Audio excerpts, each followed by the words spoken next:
Assalamualaikum warahmatullahi wabarakatuh.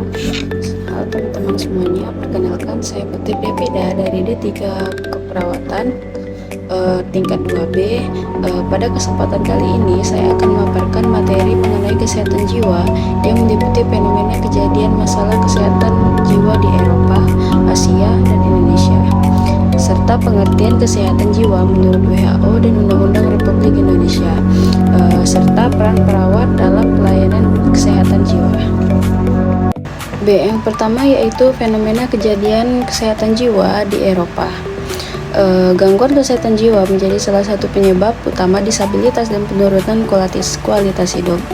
Masalah yang sering ditemukan adalah depresi, gangguan kecemasan, stres, dan penyalahgunaan alkohol.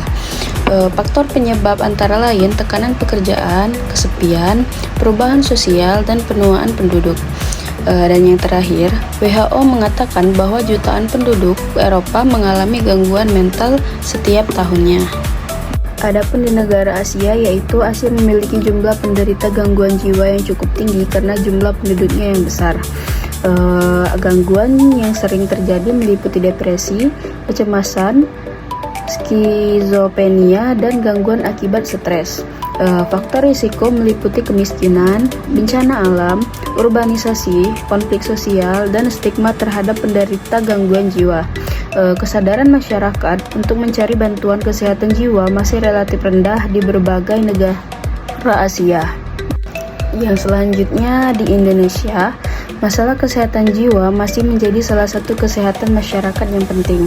Berdasarkan berbagai survei kesehatan nasional, gangguan emosional seperti depresi dan kecemasan cukup banyak ditemukan pada masyarakat Indonesia. Gangguan jiwa berat seperti skizofrenia juga masih ditemukan di berbagai daerah. Faktor penyebabnya antara lain yaitu masalah ekonomi, tekanan hidup, konflik keluarga, penyalahgunaan zat, dan kurangnya akses pelayanan kesehatan jiwa. Stigma dan diskriminasi terhadap orang dengan gangguan jiwa atau yang bisa disebut ODGJ masih menjadi tantangan. Selanjutnya yaitu pengertian kesehatan jiwa menurut WHO dan UUD Republik Indonesia. Yang pertama yaitu menurut WHO, kesehatan jiwa adalah kondisi kesejahteraan di mana individu menyadari kemampuannya sendiri, mampu mengatasi tekanan hidup yang normal, dapat bekerja secara produktif, serta mampu memberikan kontribusi kepada lingkungan dan komunitasnya. Yang kedua yaitu menurut Undang-Undang Republik Indonesia Nomor 18 Tahun 2014 tentang Kesehatan Jiwa.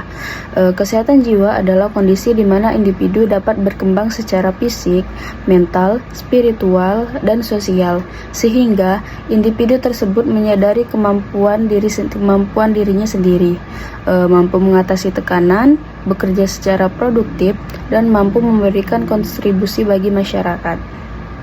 Peran perawat dalam pelayanan kesehatan jiwa. Yang pertama sebagai pemberi asuh keperawatan, seperti melakukan pengkajian kesehatan jiwa, menentukan diagnosis keperawatan, menyusun dan melaksanakan intervensi keperawatan, melakukan evaluasi hasil dan tindakan. Yang kedua sebagai edukator, memberikan pendidikan kesehatan jiwa sebagai pasien dan keluarga, mengajarkan cara mengatasi stres dan menjaga kesehatan mental. Dan yang ketiga ada sebagai konselor, membantu pasien mengungkapkan perasaan dan masalah yang dihadapi, memberikan dukungan psikologis.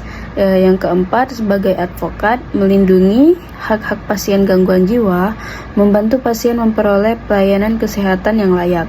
Dan yang kelima sebagai koordinator, seperti bekerja sama dengan dokter, psikolog, pekerja sosial, dan tenaga kesehatan lainnya, dan memberikan pelayanan kesehatan jiwa. Yang keenam sebagai motivator atau motivasi, yaitu memberikan dorongan kepada pasien agar aktif dalam proses penyembuhan kesehatan jiwa dan rehabilitas. Yang ketujuh sebagai peneliti. Perawat mengembangkan praktik keperawatan jiwa berdasarkan hasil penelitian untuk meningkatkan kualitas pelayanan.